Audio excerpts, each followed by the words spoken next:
Hello, Jester Good here. Today we're taking a look at the Lego Batman Mech vs. Poison Ivy Mech, which just released in Canada. I got it from Ash and Flash. It has 375 pieces, 4 minifigures. It retails for $40 when it releases in the United States. Now let's take a look at those minifigures. So I want to start off with Firefly since this is the most exclusive figure in the set, and he's never come in Lego form before. Nice new printed torso. Unfortunately, no leg printing, which looks kind of jarring with that cool torso design, and then there's just no printing at the bottom. There is this stud shooter right here, which you guys all know how those work. You just push down there, shoots out the stud. But of course, the best part of this figure is not that great back printing, but that helmet right there, which is a totally new piece exclusive to the set. And we all wish they would have used that for Wasp in the Ant-Man and the Wasp sets because it's such a detailed and perfectly fitting helmet. Maybe in the Avengers Endgame sets we'll get a Wasp figure, but I don't know about that. Underneath the helmet, which is a nice hard plastic, there is this face print, which is Lex Luthor's very boring face print, very common face print, no back facial printing. Next is Poison Ivy, and we're just showing the minifigure for now. The builds for her and Firefly will be shown after the minifigure close-ups, and the design for the torso is new. The face print is the one I believe they used for, what was it, Mantis. That was it. It was Mantis. Some Jurassic World girl used it as well. Like getting that hair piece in just a plain red because it hasn't come in any sets in that color except a Comic-Con exclusive Phoenix. So that's pretty nice. Though it has come in a few sets with Poison Ivy that had a little bit of printing to it. Her back torso print is nice as well, and she does have an alternate face where she looks a bit angry. There's a Flash minifigure of the set, which no new torso, no new face, but there is new dual molded legs for him, which, oh my gosh, long overdue with the nice yellow boots. Perfect for the Flash's character. I'm glad we're finally getting it in this set. But come on, we've had the Flash since the early years of the DC Superheroes line, and it's taken us this long to get the Flash's boots. Still very happy about those. You do have his face print underneath, which has a happy expression, and then a more determined smirk, which looks pretty cool as well. Oh, and the Flash has this energy blast as an accessory. And of course, we can't forget about Batman. It's the same one from 2018, which came in 2 sets, also coming in that Aquaman subset or whatever from this same wave. You got some back torso printing, a back facial expression, as well as a front facial expression underneath that mask. So for the builds of the set, let's take a look at that Batman Mech first. So to me, the Batman Mech is more of a Nexo Mech because it doesn't really look like a Batman vehicle. Maybe just the more triangular design to the center body. There are a lot of different features packed into this $40 mech that has 2 side builds, so I guess that is kind of impressive. But in my opinion, I'm just not a fan of how this looks overall, just for my own biases of being burnt out on Nexo mechs. Using this new Batman emblem piece that they introduced, what was it, in summer 2018, you could open up the cockpit and see where Batman fits, which there's just 2 studs holding him to the actual cockpit itself. On the top, there are these 2 stickers to kind of close the cockpit. You can easily close it like that. There's also a sticker on this Nexo shield, coincidentally enough, since I said this looks like a Nexo mech. I do like how it has the bat ears up top. I think that's kind of a cool design. There's also 2 bat emblems on the shoulders of the mech. And at the back is the Batman net shooter, which has a Batman symbol. And you can put it overhead the mech, which is quite simple. And you can press this to launch the net and put it on some of the villains' vehicles or whatnot. It's easy to load back in and to tuck back away.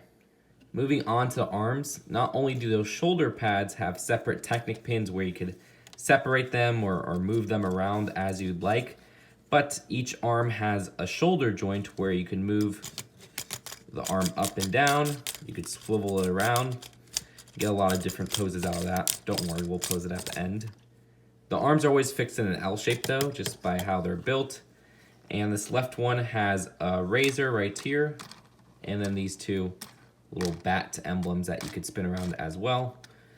You could actually move the hand, which is on its own Technic pin, so you can move that 360 degrees, and you can move each finger individually. There's also a little bit of detailing at that little arm right there, which they have 2 spikes, not too much else going on, some nice smooth tile detailing though. The right arm of the Forbidden one has an identical build for that L-shaped base, even with the little spikes. But instead of having a razor, it has these two little stud shooters, which, of course, you know how those work. Heck, even Firefly had a stud shooter. Same little fingers, though. Actually, speaking of Firefly, if you position the fingers right, you can hold him in his jetpack pretty well. And that's it for the arms. So for the legs, there's these two joints on top of them, which are friction joints, so you can get some different poses out of that. But also, there's these knee joints, which are just regular ball joints. So you can get more positions and such, which again, we'll play around with it in a bit. Now, the thing is, with a lot of these different positions, the top kind of tilts over. You see like how it's doing now? Another thing about this set, which we'll talk about this at the end, is that so many pieces just fall off, just like it is right now. These pieces have been falling off for like the past 5 minutes, and I have to keep, you see? This thing's just coming apart. I'm really gonna, if you guys want to see Adjusted Rant, just stay till the end, because this is actually ticking me off. Now, the legs right here, the feet have stickers on them, and wow, this is just, the support for this is just going, okay, I guess this is not a good pose for it. See, I've been editing out those parts just of the past, like, I don't know, like 30 minutes of all these pieces falling off, and I'm like, let me stop editing those out, because this is actual quality of the set. You see how many pieces are just flimsy? And I secured these on pretty well, so I don't know what's going on. I like the arm builds, but those legs are so flimsy, and the center part is so flimsy, but whatever. Talk about it at the end. Let's have some fun. Let's put some poses. Let's put... All right, this pose is like, come on. You want a piece of me? And he's going to fight you.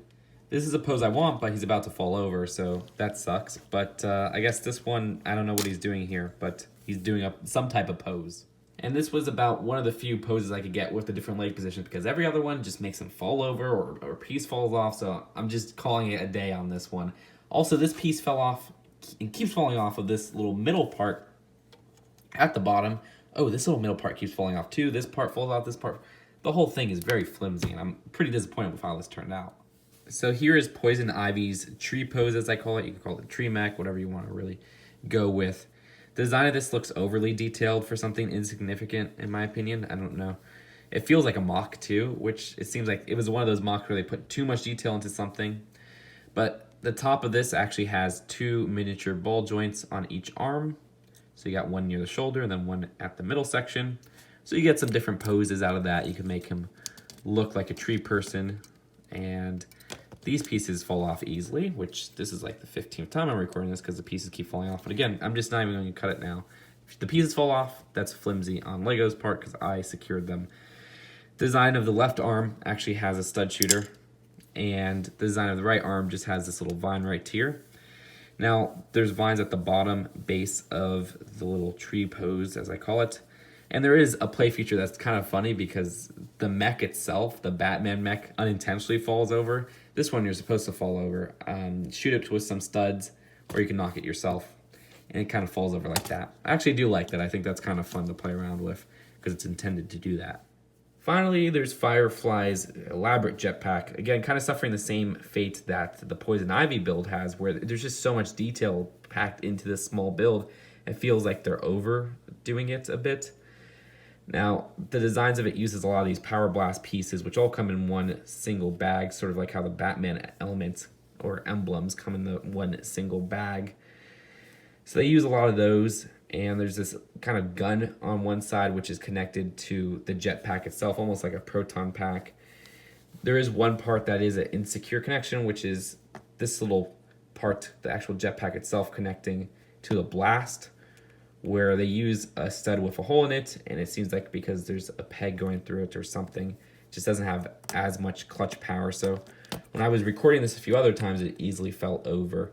To a less extent, though, than some of the parts on the Batman Mech, thankfully.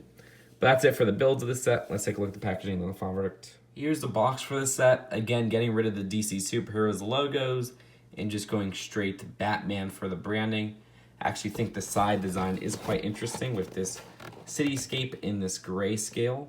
The back also has all your little play features as well. So for the instructions, at the end, they have an ad for DC Supervillains. Also an ad for that Batman tumbler. but nothing else. Still kind of happy that they do have ads because some other themes don't have ads. So I did a version of this final verdict where I was very positive because I was like, I don't like these builds, but at least they're well-made builds. It didn't feel like nothing was, unstable or anything like that. But I didn't really get the time to play around with it because really I play around with it after I do the final verdict, and that's when I go into the build. And my gosh, so many pieces were falling off. I even secured it and they kept falling off. Especially pieces with this gunmetal gray. I think that color is just not good for clutch power. All those emblems easily fell off. These legs right here easily fell off and they have that same gunmetal gray coloring. This part right here, this black part, fell off of this gunmetal gray kind of triangle piece. LEGO needs to reevaluate that color because they just need to make it with better material or something because this was really unsatisfying. But then again, some of the other side builds, like the top little plant part right here, fell off easily.